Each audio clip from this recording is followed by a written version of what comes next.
I can't believe कि मैं ये वीडियो बना रहा हूँ, but as a football content creator करना पड़ता है। ट्रस्ट मी व्हेन आई से this.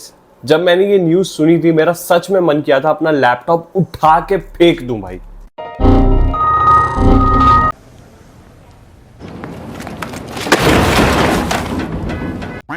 This came as a dagger to my heart, and I'm so angry with my club कि मैं बता नहीं सकता हूं। But if I am being realistic, we were always the second option for Eze. There has been a long-standing love in his heart for Arsenal, so I understand. But Spurs has made a mockery out of themselves.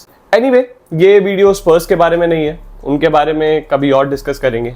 But आज हम बात करने वाले हैं about AJ, His profile, style of play and how he will suit Arsenal, and ये भी बात करेंगे कि क्यों एक स्ट्राइकर की जगह आर्सेनल एक अटैकिंग मिड या लेफ्ट विंगर को लेकर आई है।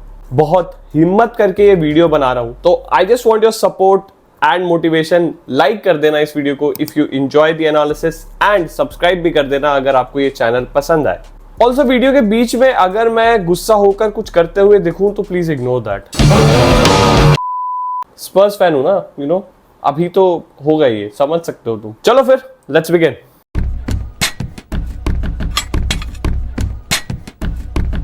भाई before I dive into this analysis, मैं एक बात बहुत पहले से क्लियर कर देना चाहता हूं यहां पे। No one, I repeat, no one predicted this transfer. ये जितने भी चोमू लोग हैं ना जो सोशल मीडिया पे जाके बोल रहे हैं कि भाई हमें तो पता था, हमने तो पहले ही प्रेडिक्ट कर लिया था, तुमको घंटा कुछ पता था। This deal happened because of Havertz injury, जो कि कोई प्रेडिक्ट नहीं कर सकता। इंजरी कहां से प्रेडिक्ट करोगे भाई? आर्सेनल एजे के लिए उतर भी नहीं रही थी ट्रांसफर मार्केट पे until and unless Havertz got injured. हाँ, आप गट फीलिंग कह सकते हो, मैं मान लूंगा, but don't give me that BS कि ये प्रेडिक्शन कर चुके थे already. Arsenal came because they had an unexpected injury. He was a life long fan.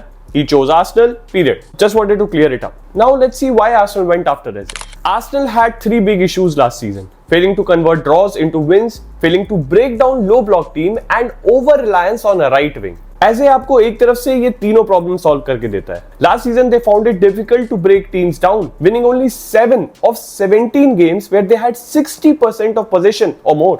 This is baffling record for a team जो कि टाइटल के लिए compete करना चाहती है। I mean they finished second because of that only. अगर dominate कर भी रहे हैं पोजीशन को, बॉल को, तो भाई जीत क्यों नहीं रहे? One of the reason was injury to main players like Saka and Odegaard. Probably Saka की injury was more bad for them क्योंकि they were over relied on him last season.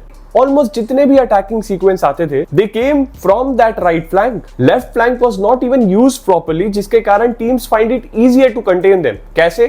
साका पे डबल टीम कर जाओ, Arsenal के आधे से ज्यादा attack वहीं पे खत्म हो जाते हैं। ऐसा नहीं है कि डीप ब्लॉक में सिर्फ आर्सेनल ने स्ट्रगल किया है, बट द इशू इज कि क्योंकि उनका एक फ्लैंक बिल्कुल लॉकडाउन है, क्योंकि वहां से कोई अटैक जनरेट ही नहीं हो रहा। It is easier for other teams to predict कि हाँ भाई अटैक राइट साइड से आएगा, तो साका या ओडेगार्ड को ब्लॉक कर लो, डबल टीम कर लो, तो हम लोग उनके अटैक को ऑलमोस्ट न्यूट्रलाइज कर देंगे। मतलब लेफ्ट विंग पे जो प्लेयर्स थे, they were incompetent to break that low block setup. Martinelli barely completed 1/3 of his dribbles last season in the Premier League. तो आप समझ सकते हो कि लेफ्ट फ्लैंक की क्या सिचुएशन थी। No one, even Arsenal player didn't trust Martinelli to break those low blocks down, इसीलिए सारे के सारे अटैक राइट से क्रिएट होते थे। But now this won't happen because you have AJ. अगर आप एजे का हीट मैप देखोगे as compare to Arsenal other left wingers, see how much he likes to come inside, just like how Saka does on the right. वही Trossard and Martinelli usually holds the width and doesn't even play in that left half space जहां पे AJ master है। Last season AJ से ज्यादा सिर्फ 4 लोगों ने take on complete किए थे प्रीमियर लीग में, and he comes in the top 4% as you can see in the stats. Ball control, being able to run past player, handling the ball in tight spaces, ये सब एजे बहुत ही आराम से करता है, and he is so good to watch when he does those skillful dribbles. अब आर्टेटा के सिस्टम में जितना बॉल पोजीशन जरूरी है, उतना ही defensive work ethic, and guess what, Eze can do that too.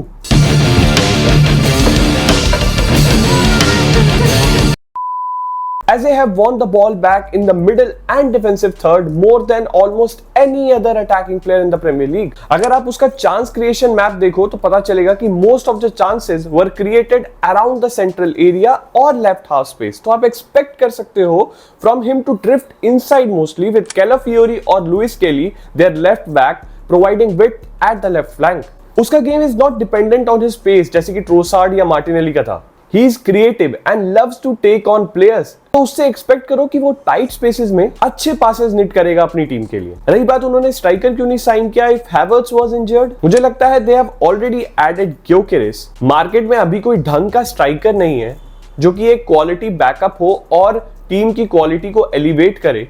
Also they have Marino who can play in that position and अगर false nine के साथ खेलना चाहे तो Trossard भी है to play at that position. So it was better to go for a left winger who will add instant quality. And now Odegaard has competition at the attacking mid position too, जो कि शायद Smith रो के जाने के बाद एक one player position बन के रह गई थी. All in all a very smart signing and now Arsenal will not be predictable क्योंकि अब both flank से attack आएंगे. And it will be difficult for opponents to predict who will put the nail in the coffin. Gyökeres, Saka, or Eze. Thanks all for watching. Hope you guys enjoyed this crisp and short analysis. दिल पर पत्थर रख कर बनाया है मैंने ये analysis. तो please, I want your support on this. Please make sure to like and subscribe to this channel. We'll bring on more such analysis जो आपको पसंद आएंगे और आपको बहुत ही easy और आसान वे में मैं समझाता रहूँगा. Thank you so much for tuning in. See you in the next video. Till then, have a great day.